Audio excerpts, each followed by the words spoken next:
So the next step on our refurb is, as described in the earlier video, we need to make a new cavity cover. Got a nice chunk of walnut here. It's got some beautiful figure. It'll really be nice. But we need to build a template. This is the template that I use for my current bodies. And you can see it's not quite the same thing. This was totally a one-off. So we're going to have to build something like this, but for this neck pocket. And then what we want to do is the holes for the magnets, or the recesses for the magnets, will be in the same place as the screws, or at least overlapping the screws. So we will end up with a nice, nothing weird there. So we're going to have to build it out of that. So we got some MDF. We're going to go ahead and use a template router bit, and we're going to cut this out. Now the only thing really weird we're going to have to do is, this is pretty thin, and we want the bearing to be rolling against the middle of this. If we do that, then we can't place this right up against the MDF. So we're going to tape this to another smaller chunk of MDF, and then tape that MDF to the one that we want to make our template out of. And that should let us set it up so the bearing can ride against the center of this, and then we can cut this without having any weirdness of where the bit hits. Found some scrap MDF that fits inside our profile, and taped it to the existing cover using my favorite double stick tape. I've traced an outline on the chunk of MDF that we want to use for the actual template, and I'll go ahead next and cut that out on the bandsaw rough cut before we go ahead and make a final cut on the router.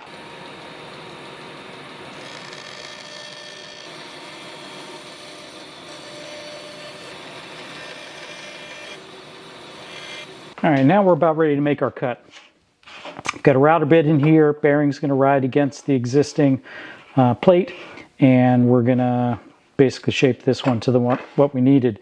Now, you can see how we've got things sandwiched in here, so it doesn't matter that the bearing doesn't, goes into this material here. The only thing I did that's kind of funny was, it's sort of hard to line this up and make sure that you didn't cross over any boundaries. So I did run around the outside with a straight edge here, or with an angle, and make sure that I had space all the way around. So let's go ahead and do our cut.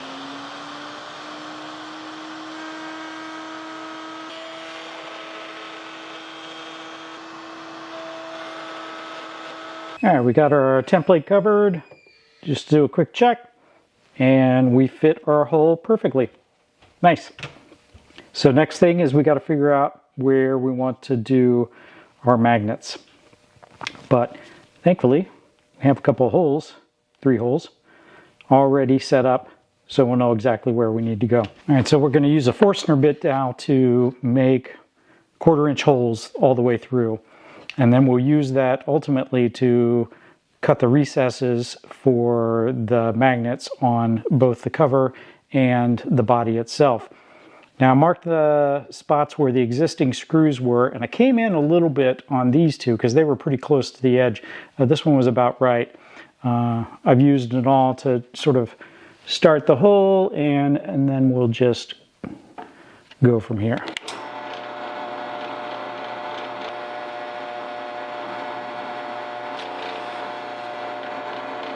Now we're ready to cut the recesses in the body.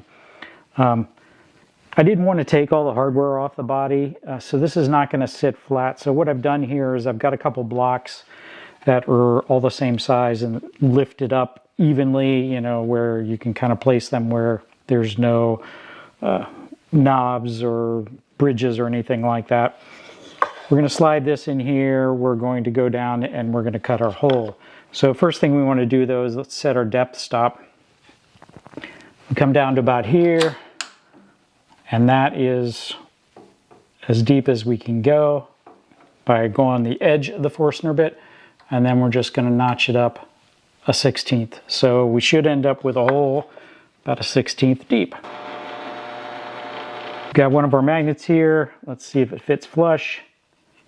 And yes, that is perfect. Next steps are we're going to take this and make our cover. So you kind of want to lay it out where you think it's going to be nice. In this case, I'm also trying to align with the grain lines. I'll use double stick tape. We'll go over and we'll rough cut it on the bandsaw, and then we'll do the final shape on the router table. We will use a nicer router bit than what I used to cut the template. I do keep a duller, crappier router bits around for doing MDF work because it just tears them up really fast.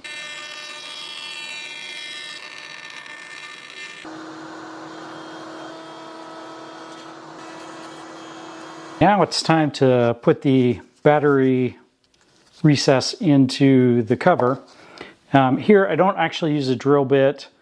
I've got a router bit that is mostly flat on the top, and what I do is first bring it all the way down till it hits the material. That sets my depth stop, and then to the next 16th notch, and I should have a nice pocket in each spot.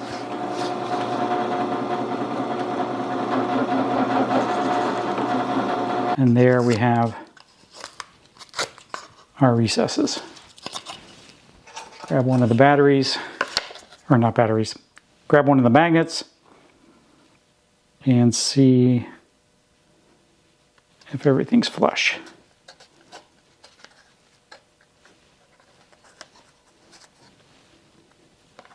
Yep. So now we might have to, this isn't exactly fat. It's got a little bit of a hump in the middle. And so what we want to do is just take a little bit of chisel or even a knife or something and get rid of that little nub in there. And then everything will be nice and perfect. So now we could kind of sit there and, it is looks like it's a really good fit. But what ends up happening is you put that in there, and you're not getting it out because it's that good of a fit. So we need to sort of put that thumbnail or fingernail slot right here and right here so that we can get a little fingernail underneath there and pop the cover off when we need to. I usually just put it in here, mark a little spot, mark a little spot,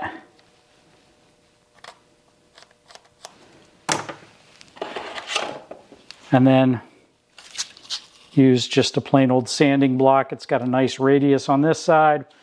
I'll kind of go like this to take this down a bit, go here to take this down again, and then when that's ready, then we'll be able to fit it in there.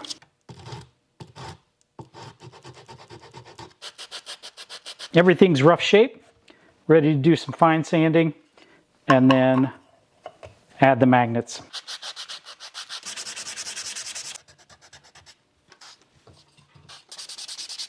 This is ready to dry, and then we will super glue magnets into all 6 spots. Well, we've got everything set up here on the sanding table. This is probably a good time for us to also do that bevel at the back of the neck pocket.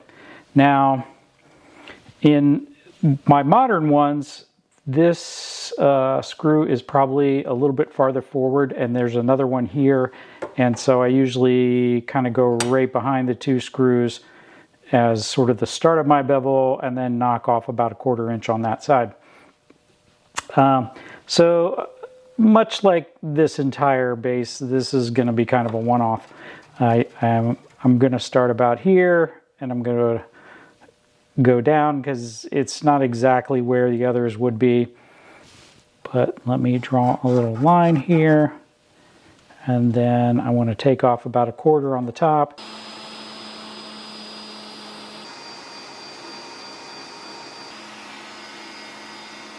So the rough shaping is done. This is pretty much what I wanted to do, just kind of smooth that out a little bit.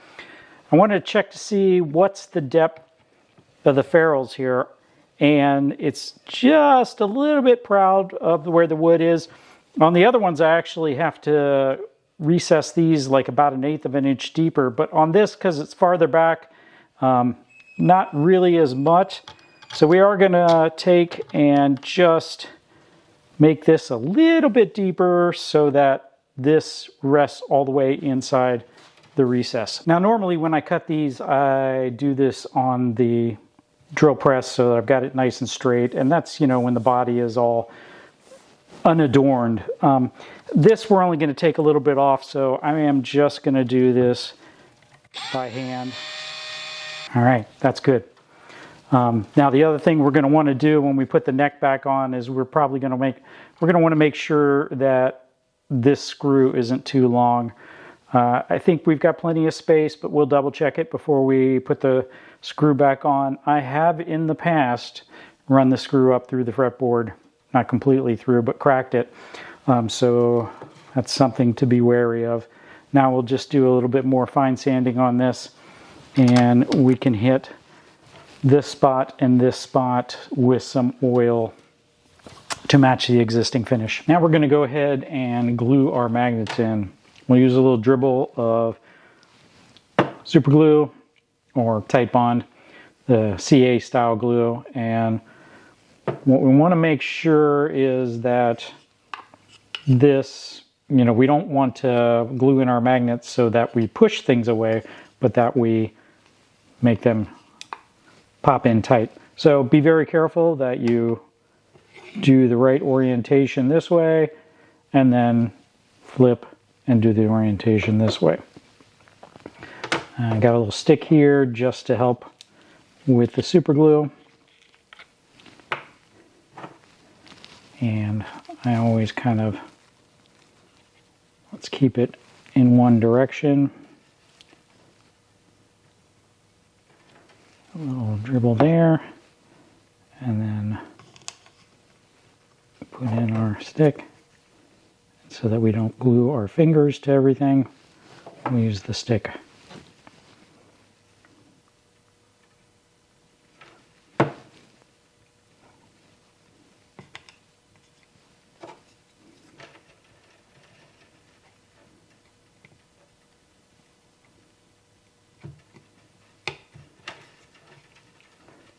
Or maybe one won't, if we've got a super snug hole.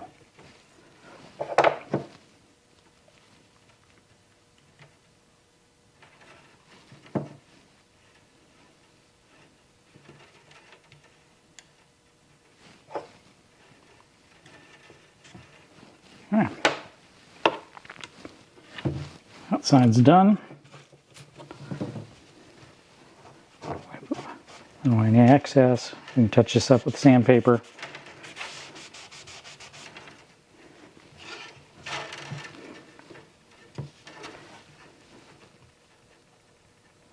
Okay, so this is definitely the right direction. So if this is how we are, then we need to flip this so that this is, you get the right north and south combination.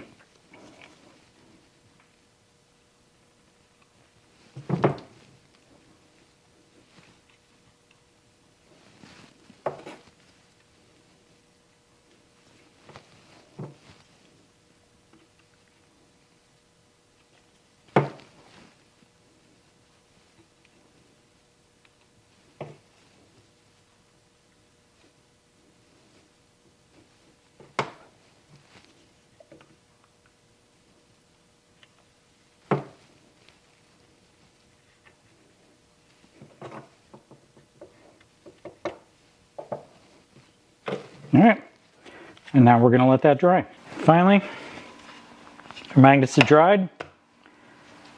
Fits right in there perfectly. We're just going to oil up our neck, or oil up our neck pocket and our cavity cover.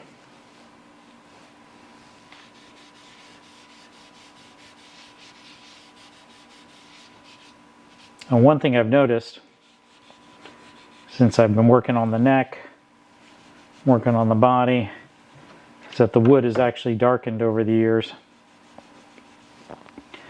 So oil on the new spots is not going to match exactly the finish that we had originally. But over time, it'll darken too, and then everything will be fine. It's not really that far off.